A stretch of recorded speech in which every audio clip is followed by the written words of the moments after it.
Okay, I will, yeah.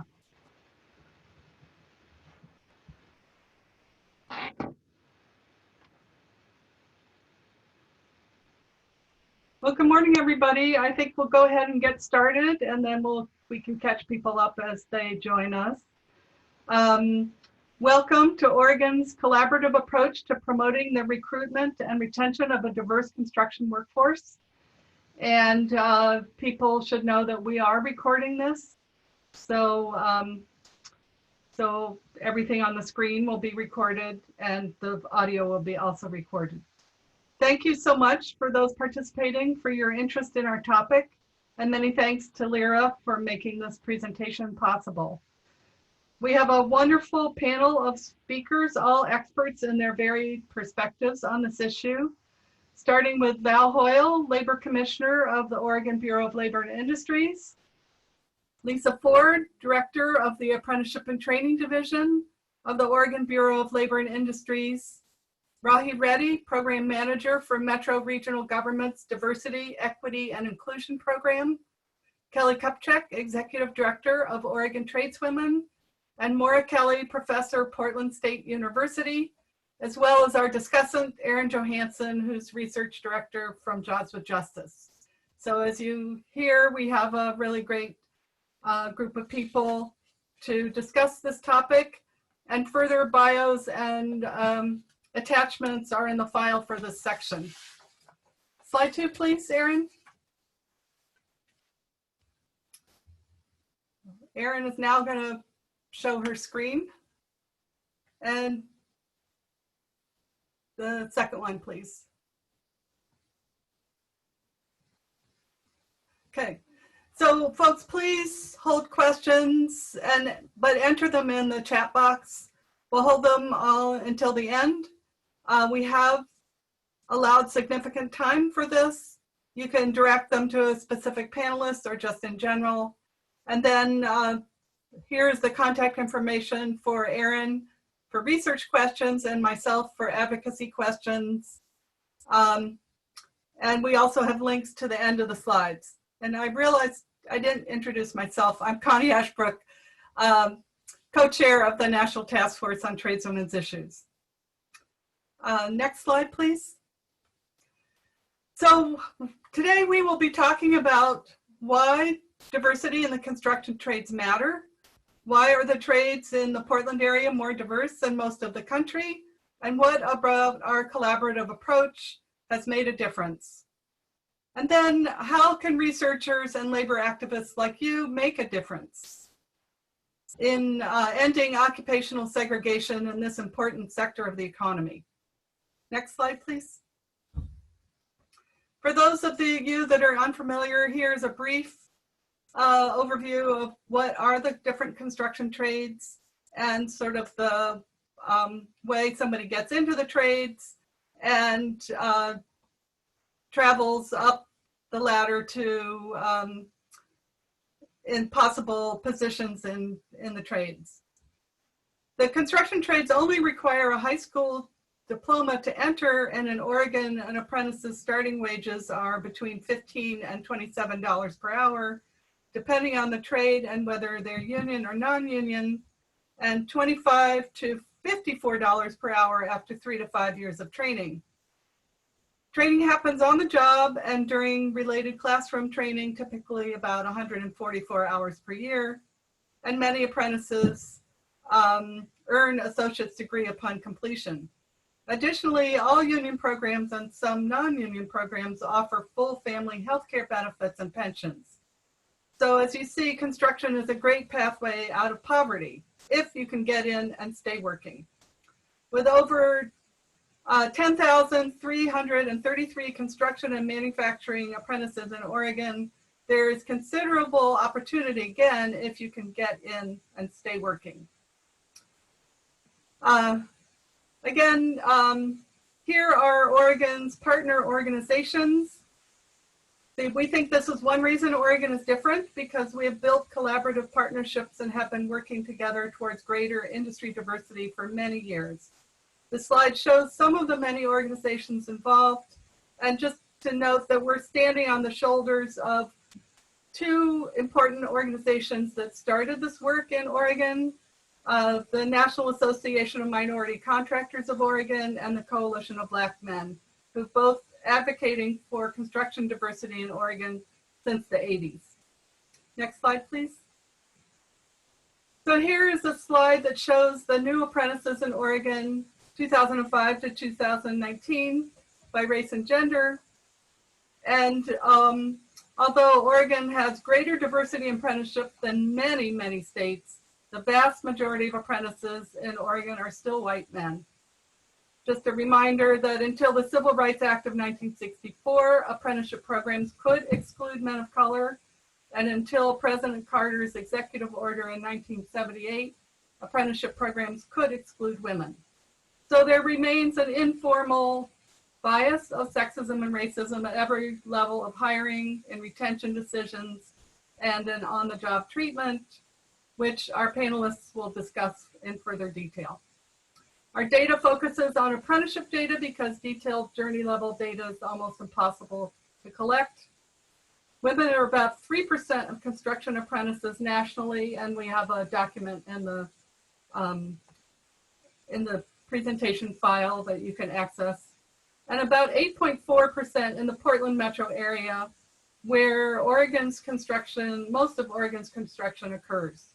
People of color are 26% of construction apprentices in the Portland metro area, with a population diversity of about 23% people of color. Next slide, please. Studies have shown that men and women of color and white women experience a great deal of harassment and discrimination. White men also experience some harassment. This affects retention, which affects the diversity of the industry as well as a worker's economic status. Next slide. Here are some factors that negatively impact retention. And again, our panelists will discuss these further. So now we will turn to our panelists to hear their perspective on Oregon's collaborative approach, starting with Labor Commissioner Val Hoyle. Hi, thank you for having me here today. I am very excited to be here today because it's something I'm passionate about. When I started working with the building trades in Massachusetts, you know, I don't know, 28 years ago, there were very few women in the trades, and when women would dare to go for an apprenticeship, they were not welcome on the work site, and it was very difficult. And although things are better, and I have to say, in our agency, one of the things that we focused on is making sure that we recruit diverse populations to the building and construction trades, because it is such a great pathway to a good paying job. We need to do more than that. So one of the things we have to do is make sure that when women get to the construction site, they're supported. And I think the best explanation that I've ever heard is from Sonia Ramirez, who's my wage and hour director, who came here, who was previously the legislative director for the National Building Trades. And she said it's like there's an invisible gas in the room that only you as a woman, you know, or a woman of color can see and smell and feel, and it makes everything heavier and everything harder. And even the allies in the room that want to help you don't see what that feels like, which is why it's so important to have representation of somebody that knows what it feels like to be the only woman in the room and that can actually have your back, so that we don't just recruit women to a construction site where they're put aside to just sweep, but rather show that women can be successful and give them the support they need to be able to journey out and then maybe become their own contractor, or again, become a leader in their union. And with that, I would like to introduce my apprenticeship director, who could talk about some of the programs that we have to increase diversity and support women in apprenticeships. Lisa Ford. Good morning. Good morning, everyone. I too came from the NAV2 community, and I can absolutely concur with the example that Val just laid out about my colleague Sonia Ramirez as being the only woman in the room of construction leadership and feeling that smell, that weight of, yes, I'm here, but am I included? So just a quick intro. Like I said, I just came from the NAVTO community. I was the Southern Regional Manager at the Helmets to Hard Hats program.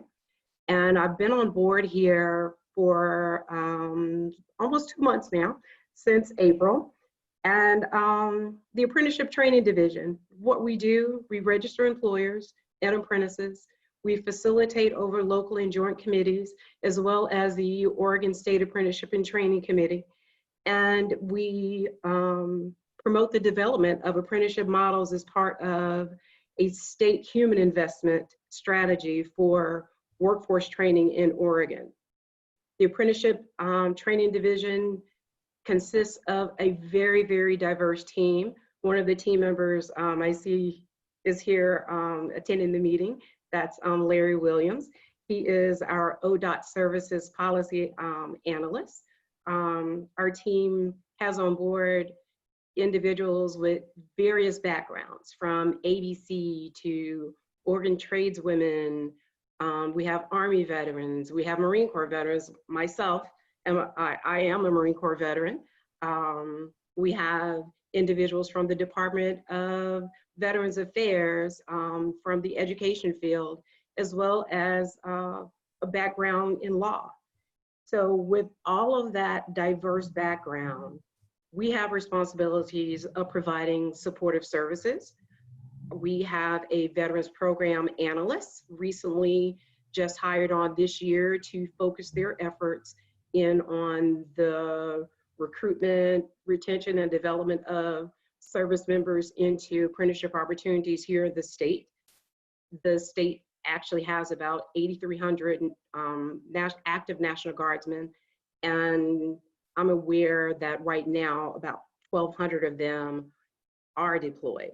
So that's the target on the forehead for the newest veterans representative, is to identify specific recruitment strategies for our service members, which I've been conditioned to just lump with the underserved communities, and it's always mentioned in those same conversations with women, people of color, and veterans, because they have very specific needs.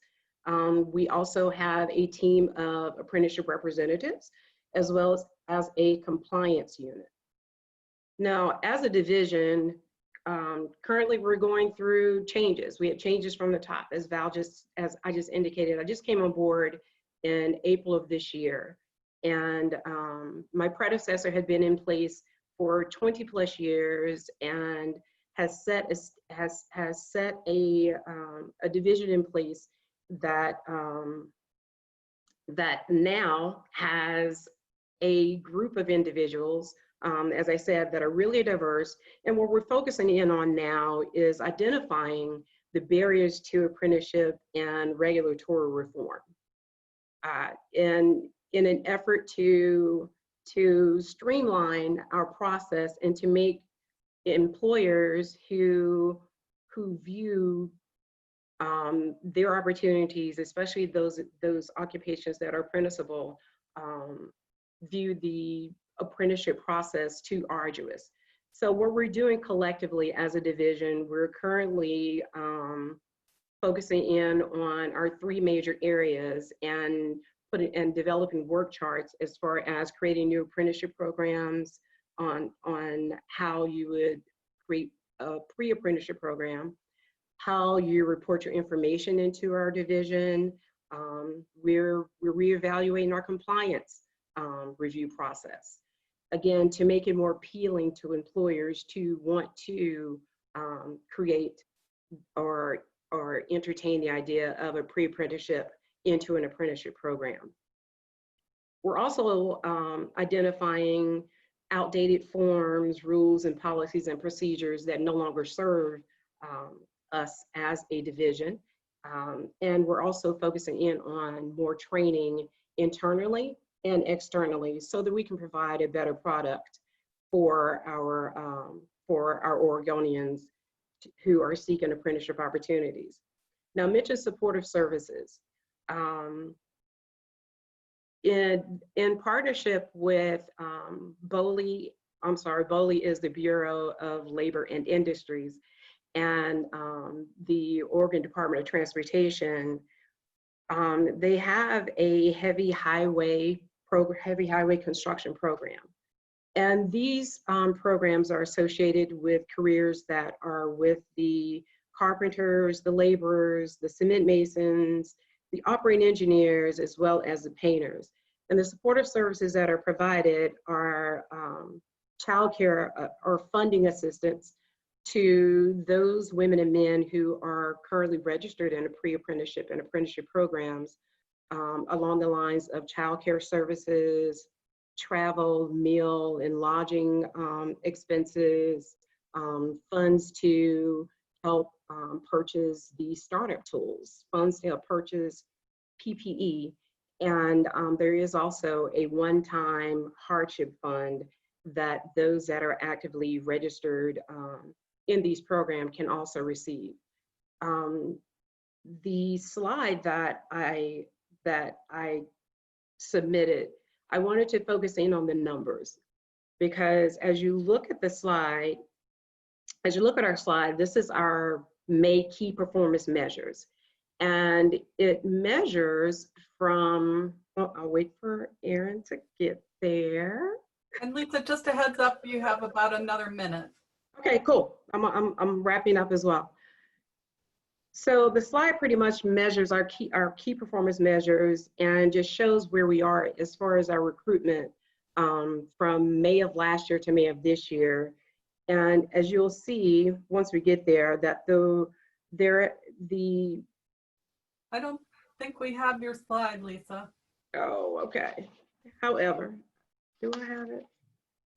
Oh, well, nonetheless, our numbers show that there, from last year to this year, we did have a slight increase in women registration of apprenticeship and people of color. With women, it was just an increase. We went from 7% to 7.28%, and women of color, it went from 19.4 to 19.8%, which says a lot given that we're in a period of COVID, but those numbers stayed consistent. Now, as an organization, what our intentions are moving forward is we're going to be holding contractors accountable who violate civil rights laws when their policies and procedures show a desperate impact on women and people of color. For instance, if they never hire women or people of color, then there's strong enforcement to be done there. We're going to be holding contractors accountable for not taking immediate corrective action when harassment or discrimination is reported on job sites. We're also going to be holding apprenticeship programs accountable who fail to bring in women and people of color or don't show any sincere efforts to demonstrate a meaningful work plan. And as far as compliance, our division compliance reviews will also be focused more on the relevant issues, which is more focused around the completion rates of women and people of color. Thank you very much, Lisa. Appreciate all of that. And our next speaker is Rahi Reddy. She's Program Manager for Metro Regional Government's Diversity, Equity, and Inclusion Program. Thank you, Rahi. Hi, so great to have folks here. So again, I'm Rahi Reddy. I am actually the Director of the Diversity, Equity, Inclusion Program at Metro. Metro is basically the only regional government in the whole United States. We cover 3 counties, 23 cities, and a huge part of our role is serving as the Metropolitan Planning Organization for the region. And one of the activities that we do pretty regularly is convene our regional jurisdictions, local, city, county, and special districts to come together around a number of things, everything from managing our waste and recycling system to basically planning for our transportation and land use policies across the region. So it's an incredible place for us to think about investing in diversifying the construction sector. And it's not a place of authority like our Bureau of Labor and Industries. We are not an authority over these jurisdictions. We come from a place of having to build the case for collaboration, work together with our jurisdictions, and do a lot of convincing to advance the goals that we want to advance in the region. And it really helps when we have multi-billion-dollar investment measures that we pass through our agency to our local jurisdictions to build roads, to build housing. So it helps to have the dollars to actually set those standards. So one of the things that you may not know about me is I've spent over 20 years of working in the labor movement, working as an organizer, mostly on the service sector side with SEIU. And I also, got a chance to actually go to grad school, got my master's in urban planning at UCLA, and was able to, at that time, work with our UCLA Labor Center to build the kind of academic case for one of the foundational construction careers local hire policy that was passed at the city, LA City's redevelopment agency. That is where we wove in local hire and diversity goals into project labor agreements that then became the model for the city of LA, the port of LA, and beyond. And so I got to spend a lot of time with our community partners, especially African-American organizations in South LA, and our labor partners, and trying to figure out how do we bridge this huge divide. And so that is where I want to start here. For Metro, the reason we are in this space around construction careers is we have a council adopted policy. The policy to, it's the strategic plan to advance racial equity, diversity, and inclusion at Metro. And in that council adopted policy has a set of goals and action items for our agency. And one of the call out line item action items was to have Metro spend its resources and time convening our regional jurisdictions to advance diversity in the construction sector. And that was a call out from our community partners, mainly our African-American leaders who have seen Metro over the years work in a numerous ways where we do large construction, and much of it funding construction that divided and destroyed African-American communities right here in the heart of Portland. And so for us, like, we come from it from a racial equity lens, and that is where we enter this picture. That's why you have someone like me who's not the head of construction, but the head of diversity, equity, and inclusion that's like managing this program. So what we decided to do is really look at making the case for why do we need to diversify our construction sector. And one of the things, and I think one of the smartest things that we did 2 years ago with the city of Portland is basically build the qualitative and quantitative case for why we need to intervene and convene our partners to do something different. And when I say convene our partners, I'm talking about our cities, counties, school districts, our TriMet, our transit agency, our port. All of these agencies have huge public sector dollars to spend to build things, to build buildings, to build roads.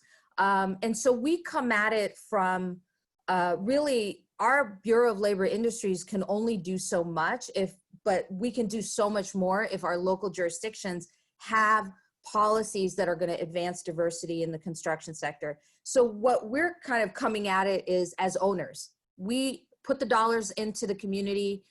We are building things. And so we have a certain level of authority over our contractor community because we are the ones that are creating the demand for diversity through our values, our goals, and our policies. So when we think about the construction careers pathways, we made the case, and Maura Kelly on here was one of the key authors of basically a market study. We did two things. We looked at over the next 10 years, what is the public sector building in the region? And what we found was about $7 billion of public construction that was going to be happening in the region. And that is not counting probably another additional $6 billion that has been voted on by the voters. So this was green lighted construction projects. And so that was like, great. This is the time. This is the time that if we all work together and had a framework to build equity in this sector, we can do it. The second thing we did is, the market study did, is do qualitative interviews with all of the spectrum of stakeholders that are in this industry. So really talking from everything on the ground level to workers themselves, interviews on barriers and issues on the work sites, to contractors and our union partners and our pre-apprenticeship programs, to really get a full view of what is it going to take to recruit, retain, and to address the cultural issues, culture on the work site, to make sure we're successful. And what we found that was really remarkable and kind of made the business case for a lot of our partners is that we basically are losing for about $10,000 to $12,000 per investment that public agencies are putting in for recruitment of new entrants, of diverse workers into this field. Every time someone quits, we lose about $12,000 worth of investment. And what that means is we need to address, why do people quit? Why do people have the attrition rates that we have, especially if you're a man of color, if you're African American, you're indigenous, you're women? What is happening in this sector? And so we built the foundation, and that created the call to action. We convened 16 public sector agencies from across the region to come together. We produced a common policy framework, and we are now in the phase of 5 agencies that represent probably about $4 billion plus of construction in the next decade, are together. We've adopted the policy formally at a government level, and now we're forming regional collaborations to implement this policy. And I will say, I know one of the questions, and I have just a half a minute, one of the questions that we would love to throw out here, we have Dale Bellman, we have Zohal from Institute for Women's Policy Research, which we love. You all are on here. We would love to explore the connection when we think about occupational segregation. If we can invest heavily with our dollars, which is what we're calling on agencies to do, into the workforce, how do we lift up the childcare sector as alongside lifting up the construction sector? Because we know that in order to fund success for our folks getting into the sector, we have to fund childcare at a way more intense level. And we also know childcare is one of the lowest paid sectors that we're encountering. And so there's something special about connecting those two pieces together and figuring out how to advance together, where we have more people of color and women being successful in this sector, and we've lifted up the childcare workers who make that success happen. So that is just like, since I got you all on here, I'm gonna throw that out as a lovely way that we'd love to explore some new ideas. I have so much more to say, but I will leave it to our next guest. Thank you. Thank you very much, Rahi. And I know you had one more slide on your presentation, which people can access in the folder. And there's a link to further information about the Construction Careers Pathways program, which is so marvelous. And thank you so much for talking about lifting up the childcare sector, both the access and the wages of workers. Our next speaker is Kelly Kupchak, the Executive Director of Oregon Tradeswomen. Thank you so much, Connie. I appreciate the introduction, and just a brief overview of the work that we do for folks who may be unfamiliar with our nonprofit. We're 31 years old this year, and thanks to Connie Ashbrook for her leadership and her pioneering days of thoughtfulness and bringing tradeswomen together. Initially as what was a support group for the very few women who were working in the trades when Oregon Tradeswomen was formed, and then having the foresight and perseverance and grit to launch Oregon Tradeswomen as a nonprofit that can serve our community and our industry. And we're really proud. And Erin, if you can pull up the screen, our first slide. We do a lot of work, and in addition to our program work, which focuses around apprenticeship readiness training, we also do career education through working really closely with our high school and middle school and career tech education partners, as well as our industry and community and government partners like Metro, and certainly with Oregon Labor and Industries, as well as others. because we know the first place to introduce women to girls and people of color, they may not have ever had someone in their family or their community who worked in the trades. And in addition to being just amazingly dynamic and interesting jobs, the reason that we advocate strongly for and serve women and people of color is because not only do they remain underrepresented, but these jobs, as others have already mentioned, are clear pathways out of poverty into prosperity in the middle class. So that is where our work is focused and grounded. Next slide, please.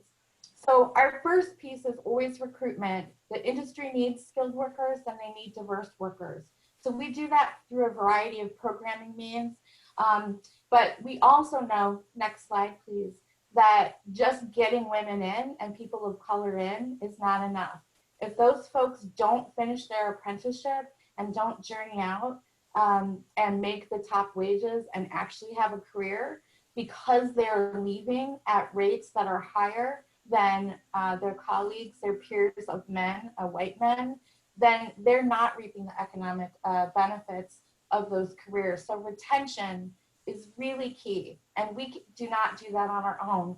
While we have, as you can see on the slide, social workers who work with all of the graduates of our program at a minimum formally of 12 months post-placement. We also host monthly networking events. We have an annual Trades Leadership Institute. We work closely with our union partners and their women's committees, and we do formal and informal mentoring. Things like the annual Tradeswomen Build Nations Conference are key places where we work to ensure that women in the trades are part and present and actively receiving support, but also training around how to be an advocate. And for those of us who are white folks in this industry and this work, how to be an ally, because this retention is critical. Next slide, please. And as Connie previously mentioned, if folks don't not only have the support they need, such as the resources Rahi mentioned, like transportation, childcare, those kinds of barriers that we work to remove, but we also need to ensure that women and people of color, that we are addressing and supporting and dismantling the systems that are keeping them isolated, that are continuing to discriminate and allowing harassment and bullying to continue. So we also know that in addition to our program work, we need to work on a public policy platform, and we do that in collaboration with our government partners, with our industry partners, our employer partners, and our community partners to ensure that we are initiating respectful workplace models on the job site, that we are lifting up initiatives that are best and promising practices around child care. So next slide, please. Just want to point out highlight one model that has been in a pilot phase that just concluded, and Maura Kelly from Portland State University was the lead researcher on that. And it is one model of several emerging models for the trades that are trying to address and interrupt systems that oppress women and people of color. So my time is up, but I want to thank everyone, and I look forward to the question and answer period. Thank you very much, Kelly. Really appreciate all the work that you're doing. Next, we're going to hear from Maura Kelly, professor at Portland State University. Hi, folks. So happy to be here today. Next slide, please. So as Lisa mentioned, the Oregon Workforce Development Program, the goal is to increase the recruitment and retention of a diverse workforce. So our team at PSU has evaluated a couple of different aspects of the program. We've looked at pre-apprenticeship as a pathway into the trades for diverse workers. We've looked at financial services, the supportive services that Lisa was talking about. And these are available to eligible workers here, and the eligible trades are the heavy highway trades. Reminder that this program is funded by both the Oregon Bureau of Labor Industries and the Oregon Department of Transportation. We've also looked at, as Kelly mentioned, the Green Dot program. So today I'm going to talk just a little bit about some of the preliminary findings from our 2020 report, which my team is currently working on right now. So a little sneak peek. Next slide, please. So this figure shows the percent of apprentices within each race and gender group has received services. The program serves women at higher rates. A larger percent of women receive services, but as Connie mentioned, or someone mentioned earlier, in the beginning, most of the recipients are white men because the majority of apprentices are white men. And in our most recent analysis, we saw that pre-apprenticeship continues to be an important pathway into the trades. We would have many fewer women in particular in the trades if it were not for our pre-apprenticeship programs. And what else do I want to say about that? Oh, the other thing I would say is that in these questions around recruiting a diverse workforce, pre-apprenticeship has been the only tool that we have evaluated that we've seen to be successful in recruiting more workers into the trades. So specifically the tools that we have looked at, pre-apprenticeship has emerged as an effective model. There's many other things that we haven't specifically looked at. Next slide, please. So in 2018, we did phone surveys with apprentices who had received those supportive services.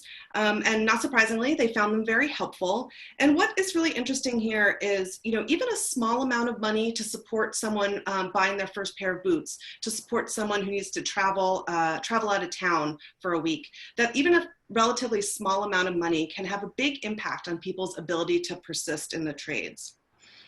We also found that the non-financial support, so in the example here, mentoring from Oregon tradeswomen, has been a really effective way to increase retention in the trades. Next slide, please. So here's getting to the results of our evaluation. So this figure shows the percent of apprentices who completed their apprenticeship in 2018, 2019, out of all apprentices who either completed or terminated in those years. There's a couple of different ways we measure completion. Happy to talk about that in the Q&A. But the upside here is that we see that folks who received supportive services are more likely to complete their apprenticeship than people that did not receive services. So in other words, this program is working. As I mentioned before, we do see a particularly big impact of the non-financial services. And in our most recent evaluation, the 2020 evaluation, we did phone interviews with apprentices, and we asked a lot of questions about those non-financial services and how they're helping our apprentices. Next slide. So as a result of the efforts of stakeholders across the state, not insignificantly, many of the people on this panel, we have seen this slow increase in the diversity of the construction trades workforce. So the bad news here is that this progress has been slow and that diverse workers are still underrepresented in the trades. But the good news is that we have some tools that we know that work, and there's other tools that are being developed. Some folks have referenced them on this panel. And we're seeing increasing dedication to lots of different efforts around diversity in the construction trades workforce across the state. I've been doing this work for about 10 years, and I've seen over that period just increasing support, funding, and really moving this work forward in a way that's really exciting. So I'll end it there and pass it back to Connie. Thanks. Thanks so much, Maura. So thank you to all of our panelists for their insights and discussion. Now we will turn to your questions. But first, I want to make a brief call to action to our audience, as well as offer you links to additional information.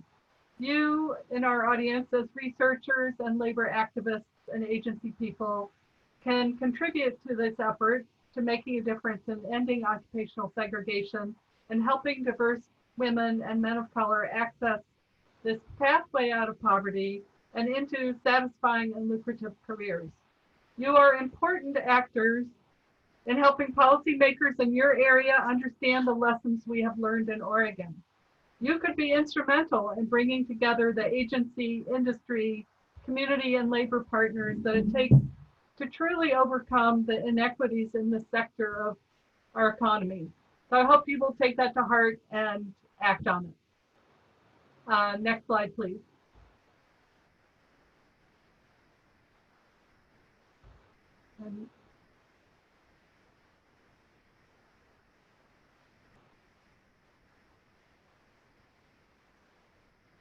Here are some links to more information. Going back to the links, please, Erin, for just a minute. And again, these slides are in your folder, so you can draw them down from the LIRA. And then the next slide. So your questions, and I'm going to go look in the chat box and start at the top. And then our first question is from Benjamin Kreider to everyone. He said, I believe that the first presenter had a slide on apprenticeship completion rates by race and gender. It looked like men of color and women had similar rates. Was that correct? And would appreciate some insights on that. And so, Erin, I think that is slide number 6. If you want to go back to that slide for a minute, and maybe Maura would like to answer that question, and maybe right there, yeah. Yeah, I think the question was actually about the completion rate. So I think we want to go down to slide 8. Yeah, so these are the completion rates. So similar to what I was talking about with the looking at completion rates by receipt of services.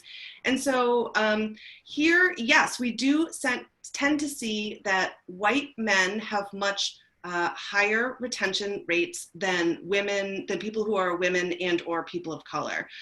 So the race and gender dynamics of the trades are really complex.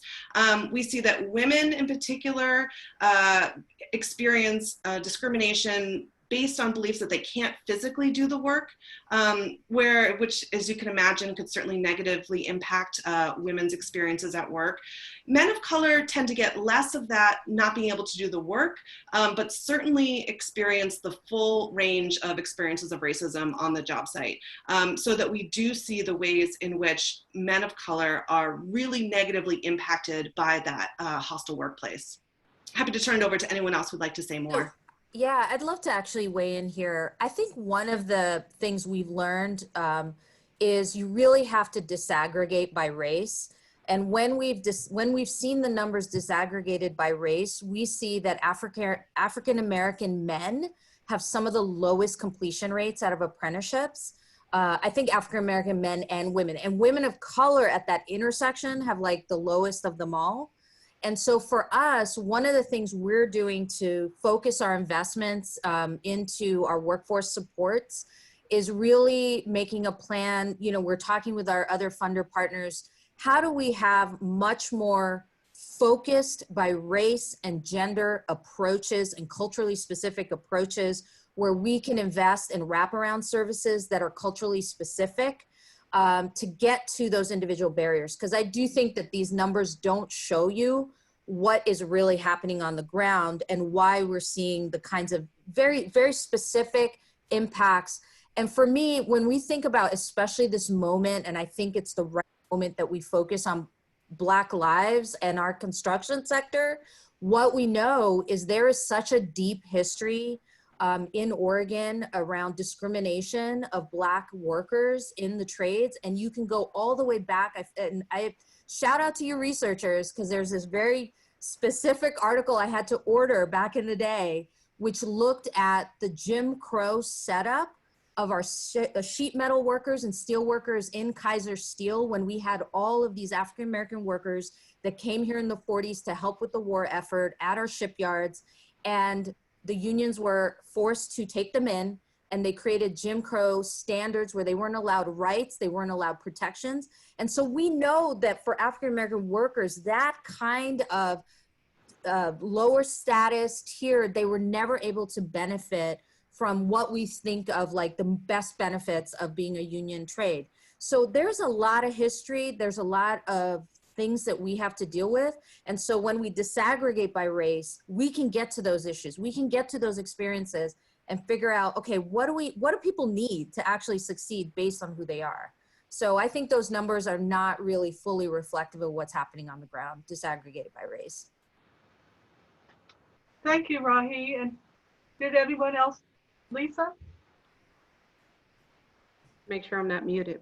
Yes, I just wanted to add in that last year, as part of the state apprenticeship expansion grant, BOLI in partnership with OSU, we set goals of providing a cultural competency program. And ATD, we said that we would develop and implement this training model. We worked with OSU's Division of Extended Campus, and they developed and delivered a curricula and did a test train the trainer to OSAC to receive their feedback on the overall design and the overall training model. And to that end, we now have a program that's ready, that was slated to start this series of Train the Trainers funding that will help support and train 150 apprenticeship training coordinators and directors in cultural competency.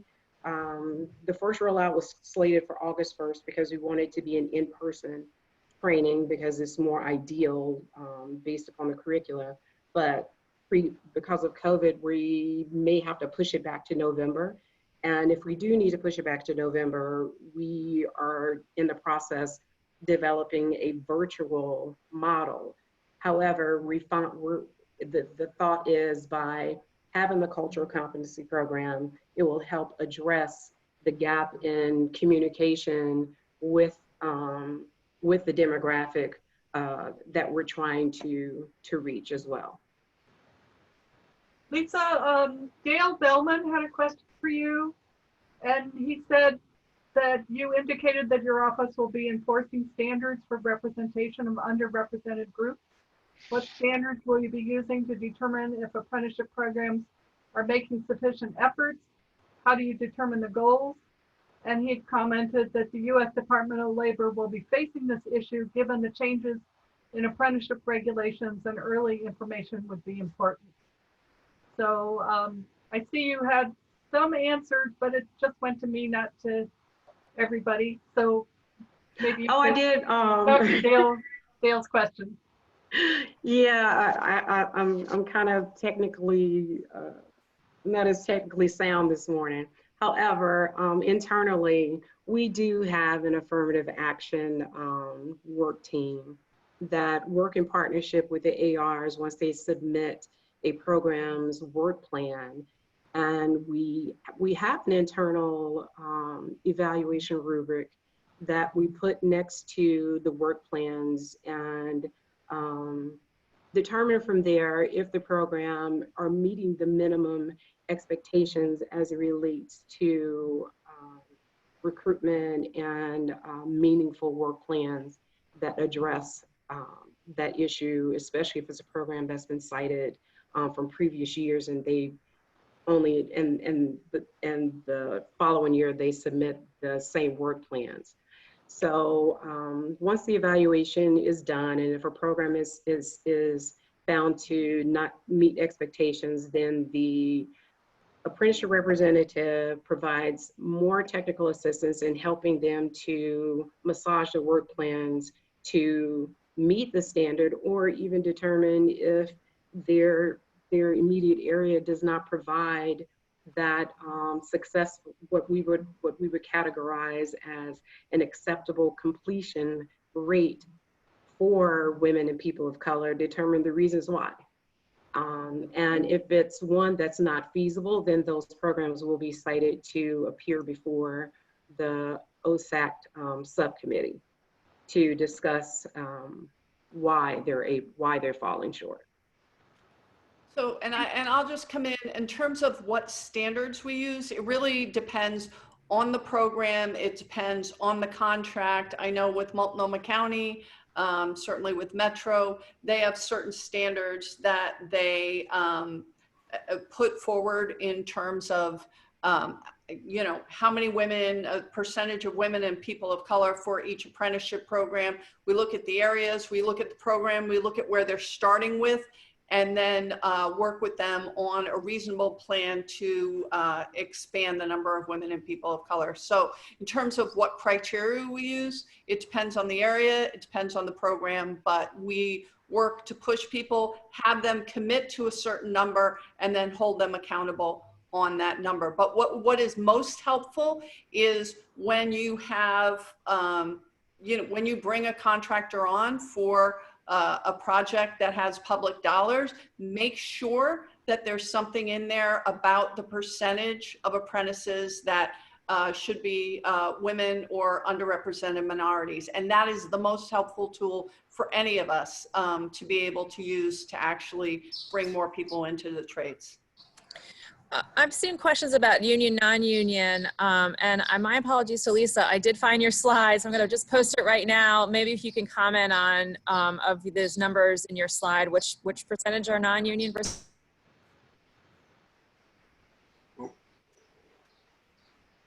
Erin, what was the last part of your question? Which percentage is what? I'm sorry.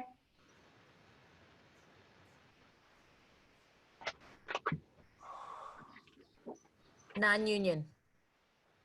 Which percentage is non-union? Yes. That was the question? Well, I don't know that answer because this is overall apprentices. This is overall registration of apprentices.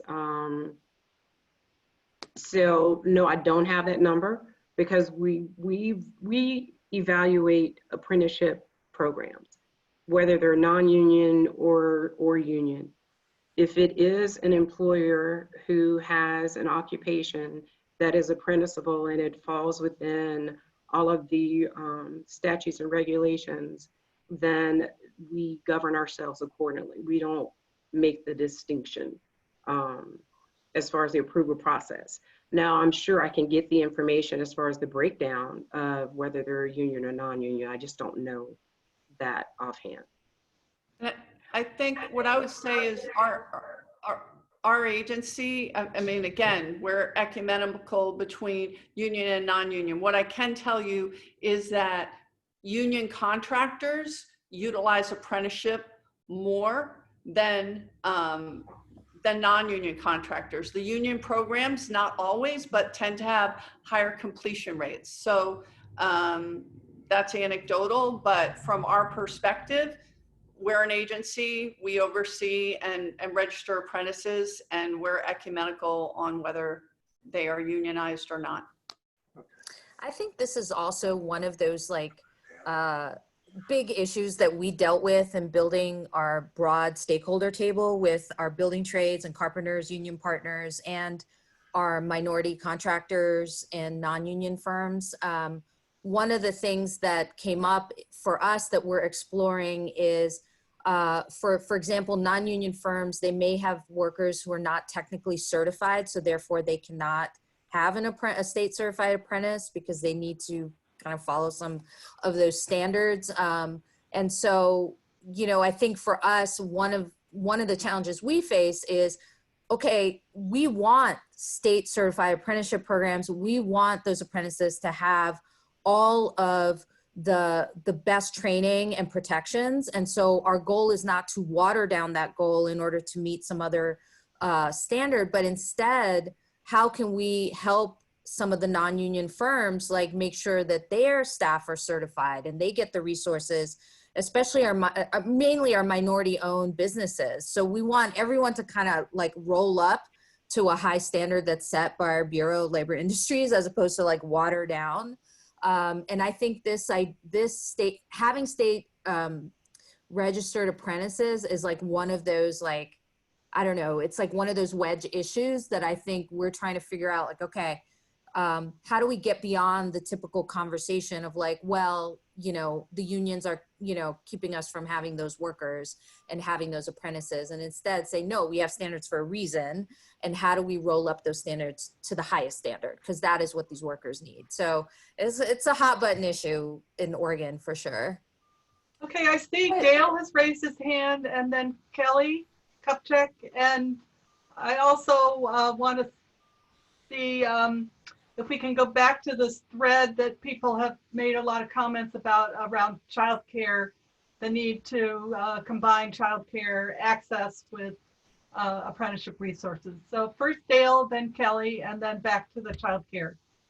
Okay, first of all, I know this isn't going to be a popular thing to say, but you're actually doing very well compared to most states. You've got about 34% of your apprentices coming out of underrepresented groups. That is very, very substantially higher than almost any other state. And you can access, some of this data on unionization and so on from Jahan Bilgensoy from the University of Utah. I think that given the what's going on with the national apprenticeship standards and the requirements for bringing underrepresented groups into apprenticeship programs, the methods you're using may be of interest nationally. The Department of Labor so far has pretty much fumbled this issue. I think that they're happy to have done that currently, but it's going to come up, and some of the big issues will be, how do you set goals for apprenticeship programs in a way that aren't going to require sending someone in there and doing a full evaluation of them. And I'll tell you now that the union apprenticeship programs that I work with, basically they're not worried about African-American men. They're not worried about Latino men because they know they can do that. They're very concerned about goals for women where they think that they have a much steeper hill to climb. And so one of the questions is, how do you create attainable goals for these programs, or clear goals for them? I think this is a good question to throw to Kelly, because she's been working in this area for a really long time and knows the solutions to your thoughts, Dale. Oh, Connie, if I only had all the solutions. I think, thank you. Adele, that's a good question. I would just say really quickly, 3 years ago, Oregon Tradeswomen sort of shifted our model to be more intentional about guiding our program to work more closely with our union registered apprenticeship program partners, because the research does demonstrate that those outcomes are better for completion and retention. It's not a perfect world, but we moved from 30% to 70% now of our graduates going to union programs, and we're seeing a higher rate of retention, and we're going to continue to follow that and track that and see what that looks like. But also there's an accountability that has to happen. And I think for us as a community-based nonprofit organization, one of the things that's really important, if you're working in a state that has pre-apprenticeship programs, there's not a lot of oversight of what those programs look like. And so we're really lucky here in Oregon that our labor and industries is really intentional about certifying our programs to ensure that we're really moving the needle on diversity, equity, and inclusion. So I would just say that's one piece to look at. And secondly, the piece around setting goals, that needs to be done, I think, in partnership with industry and advocates, so that you're pushing for higher rates of inclusion, but you're also doing it in a way where it's feasible and there's buy-in so that the needle can actually be moved. Thank you. Okay, folks, we're going to have to wrap up in about 2 minutes, so we have a brief moment of time. I want to take it back to Rahi to talk about the child care. And maybe Maura would have a little bit to talk about her research and the difference that child care has made. Again, feel free to contact Erin and myself afterwards if you have further questions or want to connect to any of our panelists. And thank you everybody for participating. We'll just run it out until we're done. And again, thanks again, and going back to Rahi. So I serve on the board of Family Forward Oregon, which is really building family supportive policies, childcare, paid family leave, et cetera. And so for me, it's like, how do we, if we're putting a lot more investments strategically through our, our investments around support services, how do we also have a conversation about uplifting the childcare sector, because we can't do it without childcare.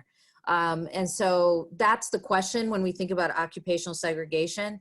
What if we made childcare as valuable hourly rates as we have construction workforce? So that's, I don't have an answer. I just have a question, and like, what could we do to make that link so we're lifting the sectors together, diversifying one sector and lifting the standards of another, based on that we need each other, these sectors need each other. That's my only point. Guess I ran out the clock. That's it. We'll be talking much more about childcare in our 2020 report, which will be out in a few months. So feel free to follow up on my website. We'll have lots more to say about that based on our current research project.